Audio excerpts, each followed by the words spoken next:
우리가 믿는다고 할 때 두 가지 조건이 반드시 충족되어야 된다고 말씀을 드렸습니다. 하나는 믿음의 대상이 누구인지를 알아야 됩니다. 믿음의 대상이 누구인지. 그리고 또 하나가 있다면 그 믿음의 내용이 무엇인지를 알아야 됩니다. 우리가 예수님을 믿는다, 우리가 교회 나온다 할 때에 그 믿는 하나님은 어떤 하나님인가 하면 세상에 많은 하나님을 찾는 종교들이 많지만 우리가 믿는 하나님은 우리를 구원하시기 위해서 자기 아들을 이 땅에 육신의 몸으로 내어보내시고 십자가에 못 박아서 그 보배로운 피를 흘려서 우리의 죄를 사해 주시고 영생의 구원을 주신 바로 그 하나님을 믿는 것, 그것이 우리가 믿음의 대상입니다. 그리고 믿음의 내용은 뭘까요? 우리가 예배드릴 때 사도신경을 고백한 그 내용이 바로 우리가 믿는 내용입니다. 우리가 좀 더 정리해 보면 하나님은 천지의 창조자시다는 것, 그리고 그 하나님은 역사를 주관하신 분이라는 것, 하나님은 우리 인간의 생사복을 주관하시는 절대 주권을 가지신 하나님이라는 바로 그 사실들을 믿는 것입니다. 그런데 이 믿음이 우리의 삶 가운데 나타나기 위해서는 바로 우리 내면에 확신이 있어야 됩니다. 이 확신이 없이는 우리가 믿는 이 믿음이 삶 가운데 아무런 영향력 있게 나타나지 않습니다. 그래서 야고보 사도는 그렇게 얘기합니다. 영혼 없는 몸이 죽은 것 같이 행함이 없는 믿음이 죽었다는 것은 행하지 않는 것이 구원을 받지 못한다 이런 뜻이 아니라 바로 이 믿음이 있다면 이것이 삶의 모습으로 나타나야 된다는 것입니다. 나타날 수 있는 것은 내 마음속에 이 믿음에 대한 확신이 있어야 돼요. 이 확신이 우리의 삶을 변화시키고 새롭게 하는 것입니다. 더 쉽게 말씀드리면 이 확신은 내가 시간을 사용하고 물질을 사용하고 사람을 대하는 거기에서부터 나타나야 됩니다. 그런데 이제 우리가 이 믿음이라는 것이 한번 믿으면 이게 끝까지 가야 되는데 이 끝까지 가지 않는다는 거예요. 신앙생활을 많이 하고 간증도 많이 있는 사람이 이 의심에 빠져서 하나님을 의심할 때 있고 이 믿음이 흔들릴 때가 있다는 거예요. 그래서 믿음의 길에서 실패하고 떠난 사람도 많고 그렇다는 거예요.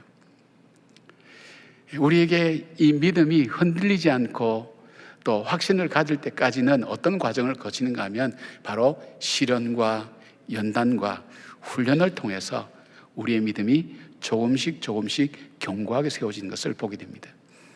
오늘 본문은 믿음의 조상이라고 이야기하는 우리 아브라함과 사레가 믿음의 길에서 실패한 것을 보여주고 있습니다. 그런데 이 실패에서 어떻게 해서 그가 일어나게 되었는가, 하나님께서 어떻게 실패한 그를 믿음의 조상으로 세워나가는 그 삶의 여정을 우리가 본문에서 볼 수 있는데, 오늘 본문을 통해서는 이 믿음이라는 것이 대체 어떤 특징이 있는가, 어떤 성격이 있는가 하는 것을 살펴보면서 저와 여러분의 믿음이 다시 하나님 앞에서 더 아름답게 견고해지고 낙심하지 않고 말씀 붙들고 믿음에서 일어서는 그런 삶을 살기를 간절히 희망합니다. 자, 첫 번째 이 믿음의 세 가지 특징 중에 첫 번째는 믿음에는 의심이라는 시험과 유혹이 언제나 있다는 것을 알고 계셔야 됩니다. 2절 말씀 보니까 이렇게 되어 있어요. 사레가 아브라함에게 이르되 여호와께서 내 출산을 허락하지 아니하셨으니 원하건대 내 여종에게 들어가라. 내가 혹 그로 말미암아 자녀를 얻을까 하노라 하매 아브라함이 사레의 말을 들으니라. 그렇게 말씀하고 있습니다. 하나님은 아브라함에게 하나님의 약속의 말씀을 믿으면 많은 자손과 땅에 복을 주시겠다고 약속하셨습니다. 아브라함은 이 약속을 믿었습니다. 그래서 하나님께서 이 믿는 아브라함을 보면서 그를 의로 여겼다고 그렇게 하나님은 인정해 주셨습니다. 그런데 자녀가 없이는 이 복은 이루어질 수가 없습니다. 근데 기다려도 이 자녀는 주어지지 않습니다. 그래서 보니까 한 10년쯤 기다렸어요. 그때 아브라함 나이가 75세, 또 부인 사레의 나이는 65세 정도 됐는데 아브라함도 점점 나이가 들어가고, 그 다음에 사레도 지금까지도 아이를 낳지 못했지만 이 생리적으로 점점 나이가 들어갈수록 아이의 낳을 가능성은 없고, 기다릴 만큼 기다렸는데 자기가 생각한 만큼 그 결과가 나타나지 않을 때 사레의 마음이 흔들리기 시작했어요. 그 믿음이 흔들리기 시작하는 거예요. 이 하나님께서 이게 사라의 마음이 흔들 때 사례가 먼저 가질 수 있는 생각이 뭐냐면, 하나님께서 말씀하신 약속을 자기 나름대로 해석하고 인간적인 방법으로 이 문제를 해결하려고 합니다.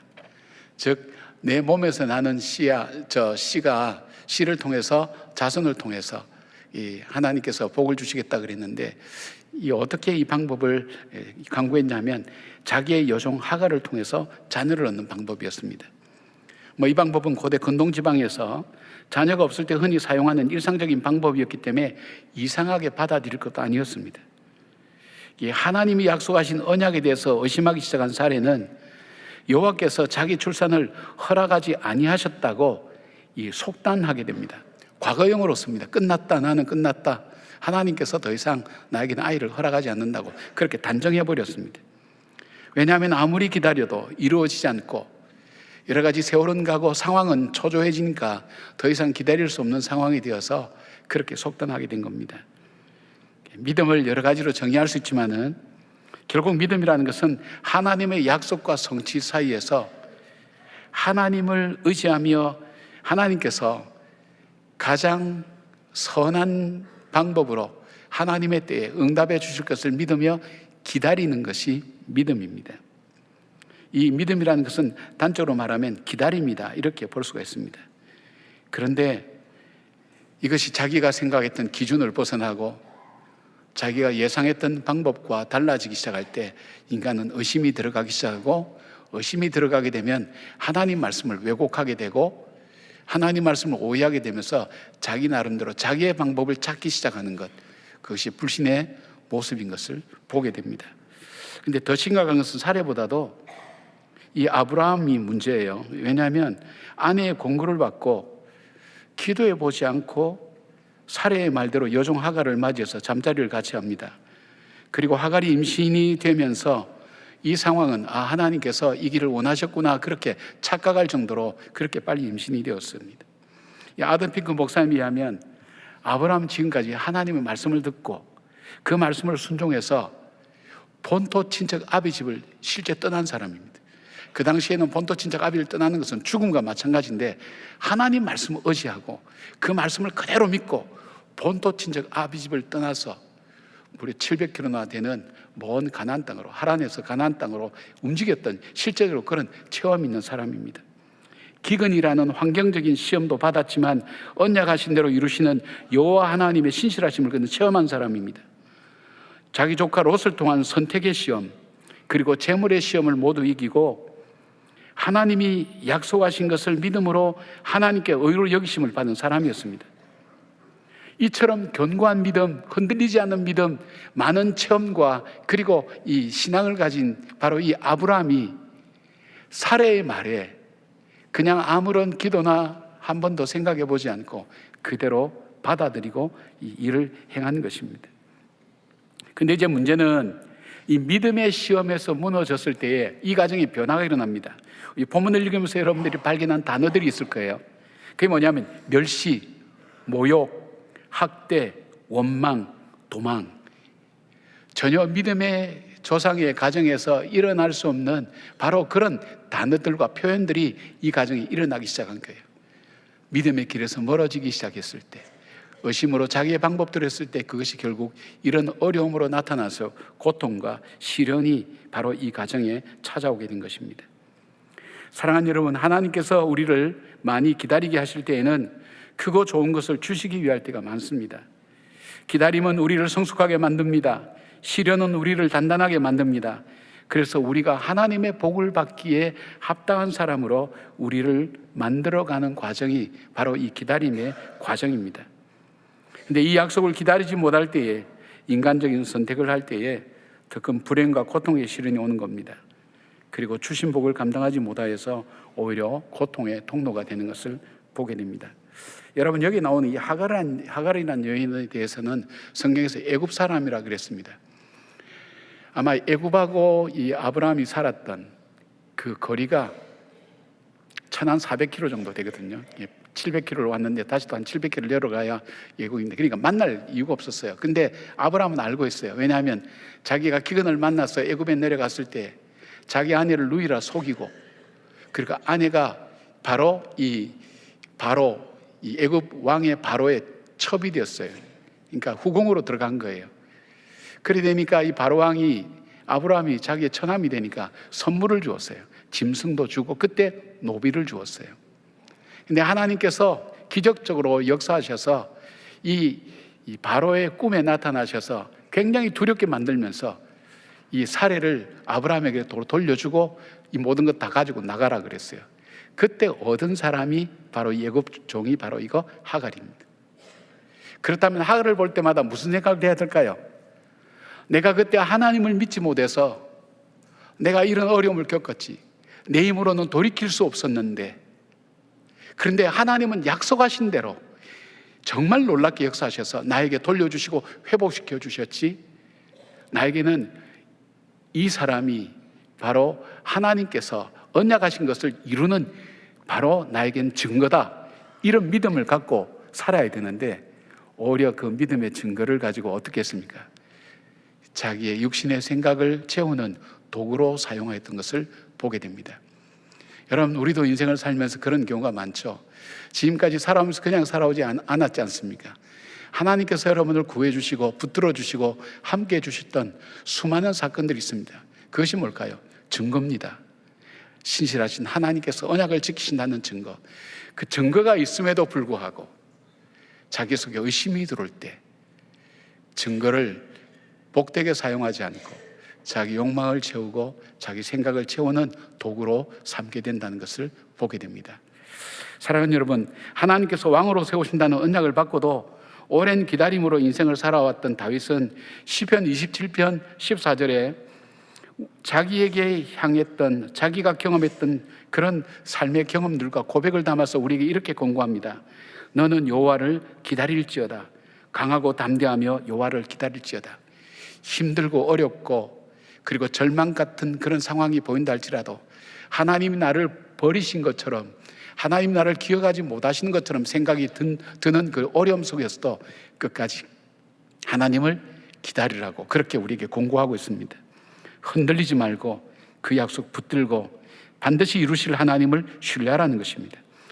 야고보는 1장 2절 4절에 이렇게 말씀합니다. 내 형제들아, 너희가 여러 가지 시험을 당하거든 온전히 기쁘게 여기라. 이는 너희의 믿음의 시련이 인내를 만들어내는 줄 너희가 알미라. 인내를 온전히 이루라.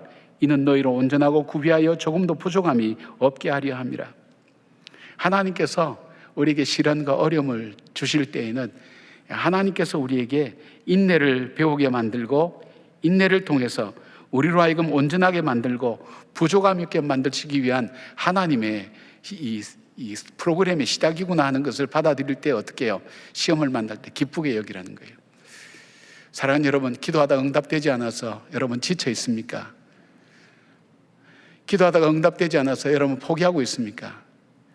여러분 그 상황 속에 포기하지 않고 자기 아들을 죽여서까지라도 약속하신 것을 이루시는 바로 그 하나님이라는 것을 기억하시면서 오늘도 나를 향한 하나님의 약속을 기대하며 포기하지 않고 시험과 시련을 통해서 더욱 강하고 아름답게 훈련되어지고 다듬어지는 견고한 믿음의 사람이 되기를 주님의 이름으로 축복합니다.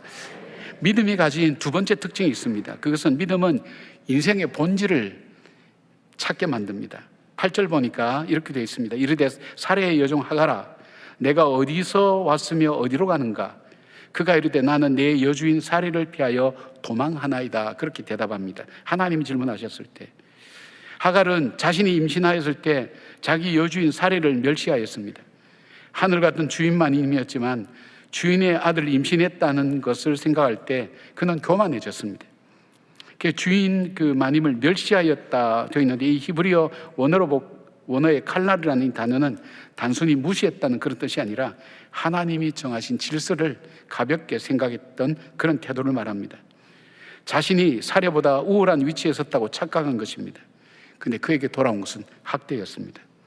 학대라는 이 단어는 출애굽기에서 이스라엘이 애굽에서 받는 학대와 고통을 설명할 때 쓰여진 단어입니다. 그러니까 얼마나 혹독한 학대가 있었는지를 알게 됩니다. 그래서 여기서 죽느니 내가 나가서 죽겠다 생각하고 대책 없이 나온 것이 바로 이 하갈입니다. 나와서 그는 광야로 들어갔습니다. 광야는 길이 없잖아요. 광야는 방향이 없잖아요. 어디로 갈지 알지 못해요. 마침 그가 샘을 발견해서 샘 곁에서 머물러 있었을 때입니다. 여러분, 우리 인생이 왜 방황하죠? 대부분 방황할 때는 고통과 이해할 수 없는 어려움이 왔을 때 많이 방황하죠. 사업에 실패를 했다든지, 부부간에 갈등이 있다든지, 자녀가 어려움을 겪는다든지 이럴 때는 우리 속에 방황하는데, 이거는 방황의 시작이고요. 더 근본적인 문제가 뭐냐면, 우리가 방황할 때는 우리 자신의 본질적인 것을 모를 때예요. 우리의 본질이 뭐예요? 어디서부터 어디로 가야 되는지를 몰라요. 그게 본질이에요. 내가 어디로 와서 어디로 가는가 몰라요. 그래서 연세가 드신 분들이 자주 하는 질문이, 목사님, 내가 죽으면 어디로 가요? 그 질문을 하세요. 가끔 하세요.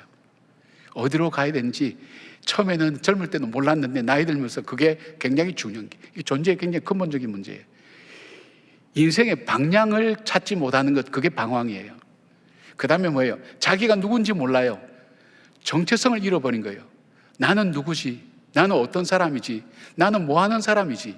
자기 자신을 못 찾아요. 그래서 방황해요. 이 철학에 굉장히 중요한 주제예요. 이 정체성이라는 건 심리학이나 철학에 있어서 굉장히 중요해요. 이게 무너지면 사람은 살아갈 수가 없어요.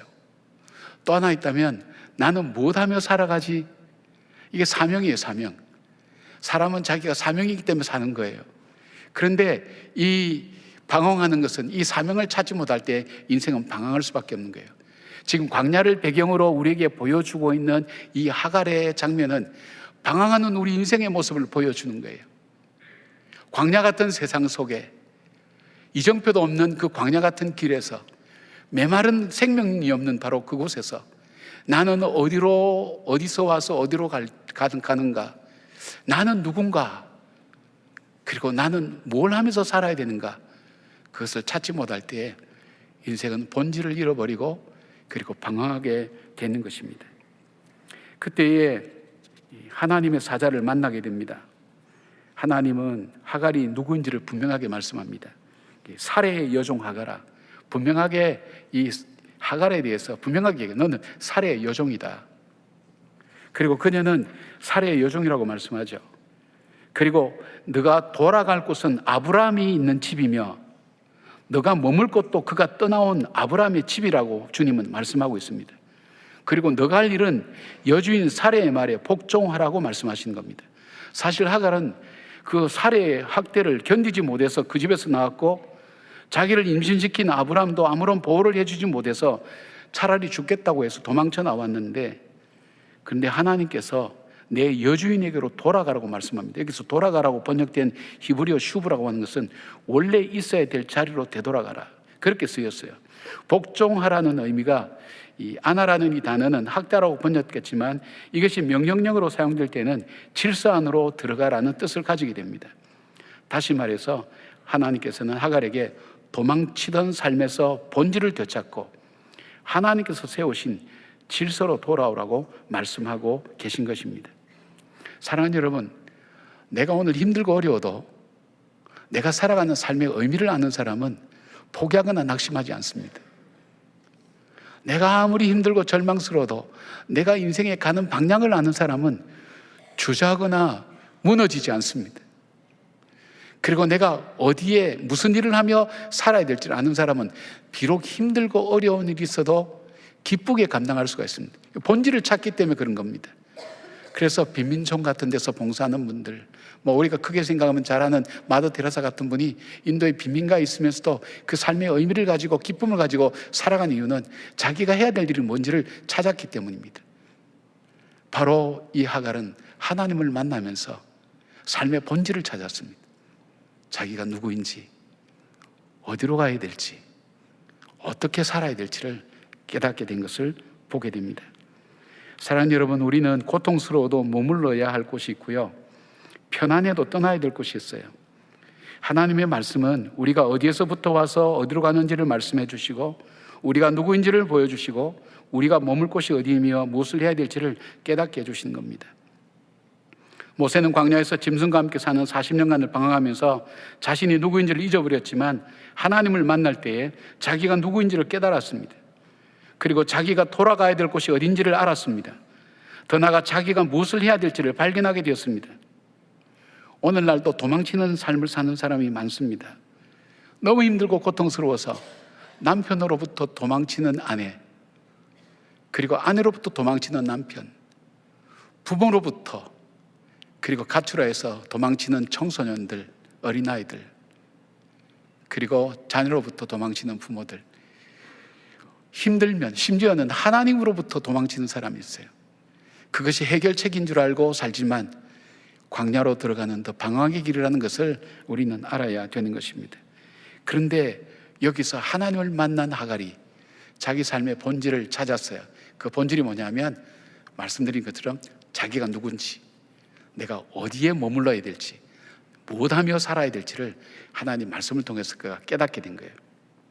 그래서 13절에 보면 이런 얘기합니다. 하갈이 자기에게 이르신 여호와의 이름을 나를 살피시는 하나님이라 하였으니 이는 내가 어떻게 여기서 나를 살피시는 하나님을 벼는고 함이라. 그래서 그 샘의 이름을 부엘 라헤로이라고 그렇게 불렀습니다. 부엘은 섬을 말하죠. 라헬은 살아계신 하나님, 로이는 살피시는 하나님, 감찰하신 하나님. 광야에서 아무도 모르게 버려졌는데 하나님은 살아계시는구나, 그 하나님은 내 인생을 보고 계시는구나, 내 인생을 인도하시는구나, 나에게 말씀하시는 하나님이구나 하는 것을 깨닫게 됐을 때에 그는 하나님 말씀에 순종할 수 있게 된 것입니다. 왜 아브라함에게 돌아가라 그럴까요? 복의 근원이 아브라함이기 때문입니다. 하나님께서 아브라함을 통해서 복을 주시기로 하셨기 때문에 그 복의 근원인 아브라함에게로 돌아가는 것입니다. 만약에 하갈이 도망간다면 이 아이는 사생하게 됩니다. 그리고 자기도 영원한 도망자로서 피할 수밖에 없습니다. 사랑하는 여러분, 우리가 힘들고 어렵고 고통스러운 일이 있습니다. 우리의 본질을 찾아야 됩니다. 근데 믿음, 하나님을 믿을 때에 그 본질을 찾게 됩니다. 인생의 의문에서 풀려집니다. 내가 누군가를 알게 됩니다. 깨닫게 됩니다. 모세처럼 깨닫게 됩니다. 그리고 내가 무엇하며 이 인생을 살아야 될지, 무엇이 의미 있는 삶인지 그걸 발견하게 됩니다. 그리고 나로 하여금 내가 누구인지를 알게 되면서 살아가는 삶의 의미를 찾게 되는 것을 보게 됩니다. 사랑하는 여러분, 하나님을 만나는 저와 여러분 되기를 바랍니다.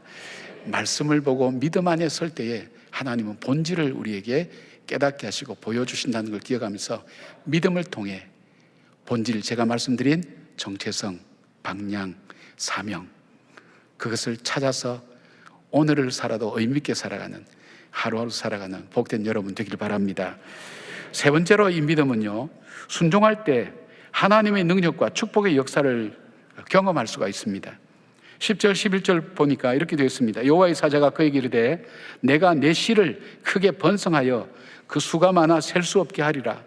여호와의 사자가 또 그에게 이르되 내가 임신하였은즉 아들을 낳으리니 그 이름을 이스마엘이라 하라. 이는 여호와께서 내 고통을 들으셨음이니라. 그렇게 되어 있습니다. 하나님의 사자가 하갈에게 자기가 도망쳐온 아브라함 집으로 다시 돌아가서 여주인 사레에게 그 소화에 복종하라고 한 것은 이제는 네 인생을 너의 삶의 방식과 생각과 내 뜻대로 세우지 말고 하나님께서 세우신 질서 안에서 살으라고 하나님 말씀하시는 겁니다. 그때 하나님께서 약속하신 것이 있어요. 바로 이 아브라함을 통해서 너에게 후손을 주겠다는 거예요. 정말 하늘의 별처럼 많은, 아브라함에게 약속했던 동일한 약속을 바로 너에게도 주겠다. 그 아들을 낳게 할 것이다. 그 이스마엘을 낳아서 그 이스마엘이 정말 많은 후손으로 번성하게 될 것이라는 약속을 해줍니다. 또 하나 약속합니다. 아브라함을 통해서 복을 주셨기 때문에 바로 아브라함 집에 머물러야 그 아브라함을 통해서 받는 복이 있다는 것입니다. 그리고 또 하나는 것은 아브라함을 통해서 종에게 자유가 주어집니다. 당시의 종은요, 주인에게서 도망하면 평생 도망자로 살아야 되고 붙잡히면 죽음을 면치 못했습니다. 어디를 가든 무엇을 하든 자유가 없었습니다. 종은 주인이 자유를 허락할 때만 온전히 살아갈 수 있었습니다. 어디에 있든 어떤 모습이든 자유가 있을 때 인간은 인간답게 살아갈 수가 있습니다. 참된 자유가 하나님 말씀에 순종할 때 주어지게 됩니다. 세상이 줄 수 없는 복과 은혜와 능력을 경험하게 되는 것입니다. 하갈이 하나님 말씀에 순종하여 다시 아브라함 집으로 돌아와서 사레의 종으로 순종하며 살기로 할 때에 하나님께서는 그녀가 아들을 낳고 그 아들이 여호와께서 내 고통을 들으셨다, 그런 의미의 이스마엘로 짓게 만듭니다. 그녀의 평생에 버려진 자기를 돌보시는 그 하나님을 기억하며 그는 살게 됩니다. 후에 하갈이요 이스마엘을 낳고 사라의 몸에서 난 약속의 자녀 이삭과의 갈등이 깊어졌을 때에 아브라함은 하나님 말씀 따라서 하갈과 이스마엘을 떠나보냅니다.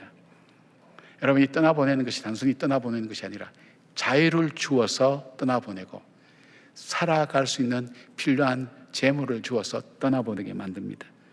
근데 이것이 아브라함에게서 벗어나는 것이 아니라 진정 이제는 하나님의 뜻을 따라서 자유의 몸으로 살아가는 그 축복을 받기 시작합니다. 누구에게? 순종할 때에. 믿음에 대해서, 하나님 약속 믿음에 대해서, 말씀에 대해서 순종할 때 이적과 기적과 체험을 경험할 수가 있습니다.